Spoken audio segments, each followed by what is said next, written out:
Yvon Lassalle, bonjour. Vous êtes le maire de Payès et un des vice-présidents de la communauté de communes Arizelaises. Et vous nous recevez aujourd'hui pour parler de la fabrique de liens dont vous êtes un des porteurs, que vous avez présenté récemment lors du conseil communautaire. Vous pouvez nous expliquer un peu de ce dont il s'agit exactement? Oui, bonjour. Alors, il s'agit d'une expérience territoriale d'initiative citoyenne qu'on a donc appelée sous le vocable éthique. Éthique, ça rappelle aussi l'éthique. Euh, il s'agit donc d'une réponse à un appel à projet porté par le PETR via le fonds Leader européen, à savoir donc comment on peut organiser donc, réorganiser donc une, un échange, une dynamique territoriale, partant du principe qu'on constate ici à Payerne, mais partout ailleurs, que la participation citoyenne, elle est pas satisfaisante du tout. Et il faut donc essayer de recréer des liens, y compris donc aller chercher les citoyens là où ils se trouvent et leur dire que les projets structurants qui sont portés par les collectivités les intéressent au premier chef. Voilà, c'est l'idée première. Donc, fabriquer donc du lien, recréer du lien, parce qu'on estime qu'ils sont franchement trop distendus aujourd'hui. Oui, le Covid n'a pas arrangé en plus, hein, a Clairement, accéléré les choses, oui, c'est comme le ça. bénévolat. Les réseaux sociaux aussi, que moi parfois je considère comme plutôt asociaux qu'autre chose. Donc il faut trouver comment réhumaniser un petit peu ces liens. Et ça c'est très important, euh, parce qu'effectivement on constate tous que la démocratie représentative, donc, elle a, elle a, elle a du plomb dans l'aile, hein. Et donc il faut aller redynamiser cette démocratie plus directe, donc, euh, avec les habitants, pour que effectivement on puisse faire ensemble et vivre ensemble. C'est la condition sine qua non pour que la première échelle, le premier échelon, hein, qui est la commune, puisse se réapproprier donc, ces liens citoyens qui font aujourd'hui qui font défaut. Et donc, concrètement, il y a finalement sur le territoire arizelaise que deux communes qui sont partantes, qui sont un peu précurseurs sur le projet, qui sont Payès et Castex. Vous pouvez nous parler un peu du travail que vous avez déjà réalisé en amont?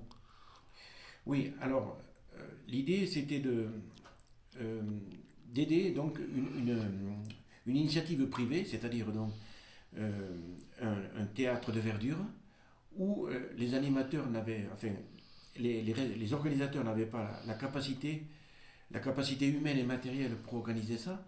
Donc nous, commune de Payès, on s'est emparé de ce sujet pour en faire un partenariat public-privé, à savoir que nous avons ici, sur la commune, il y a plusieurs lieux d'animation, il y a de l'événementiel récurrent, régulier, et l'idée c'était voilà, d'essaimer un petit peu ces initiatives à l'échelle de la communauté des communes, pensant que c'est un bon périmètre, cohérent, parce qu'il y a une masse critique suffisante pour animer donc tous ces projets socioculturels qui se développent un peu partout, mais qui manquent souvent de cohérence et d'harmonisation Et de lier justement entre eux. et de lien. Et donc on a lancé un appel au niveau des élus de la communauté des communes pour voir comment on pouvait organiser cette cohérence. Et finalement, donc, au bout des bouts, il n'y a que la commune de Castres qui a répondu, qui elle aussi est porteuse d'un projet de café culturel. Il y a aussi donc un tiers-lieu qui est porté par une habitante. Donc, on fait avec les forces que l'on a pu rassembler, à savoir donc, pour l'instant, c'est Castex et Payès qui s'insèrent dans ce projet, dans cet appel à projet leader. Ce serait un projet donc qui porte, enfin, euh, qui porterait sur l'embauche de ce qu'on appelle nous un facilitateur sur une période assez longue, sur 3 ans. Euh, faire donc commencer par comment dirais-je, par une reconnaissance, un état des lieux de ce qui existe, parce qu'en fait on ne part pas d'une page blanche. Il y a des événements qui se produisent un peu partout. Faire un état des lieux, définir un petit peu des stratégies, des objectifs. Les objectifs, c'est, encore une fois, c'est dire aux habitants qui sont plus que des habitants, ce sont aussi des citoyens.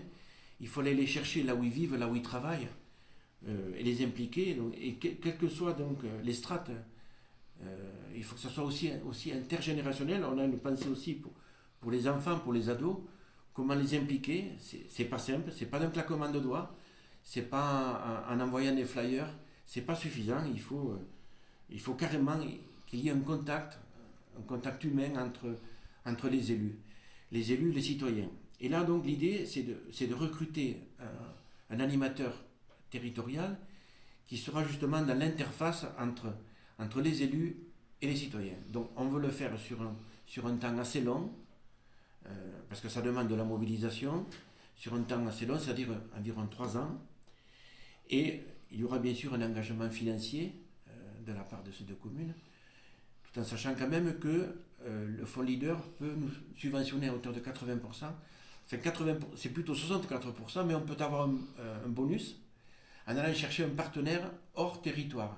Et c'est le cas de la commune de Plessé, qui se trouve être en Loire-Atlantique. Ils ont une expérience assez ancienne sur l'animation, la participation citoyenne. Et donc, on peut avoir 80% d'autofinancement sur un budget de 130 000 euros sur 3 ans. Avec la possibilité peut-être pour d'autres communes de s'agréger en cours de réalisation. Tout à fait. D'accord. Donc, pour nous, nos deux communes, on ne représente que 600 habitants. Donc, on pourrait effectivement mutualiser ce reste à charge, les 20%, en faisant un appel donc, aux des communes volontaires sur la communauté des communes. Donc, éventuellement, idéalement, ça serait sur l'ensemble de la communauté des communes, mais ne serait-ce qu'on pourrait mutualiser avec des communes qui sont aussi très en avant sur le développement culturel. D'accord. Donc en fait, l'idée générale, c'est bien de créer du lien et une cohérence sur les projets socio-culturels qui pourrait y avoir sur la communauté de communes. Tout à fait. On a tous des événements. Il y a bien sûr un grand nombre d'associations sur le territoire communautaire. Donc il y a des événements, on n'est pas toujours au courant.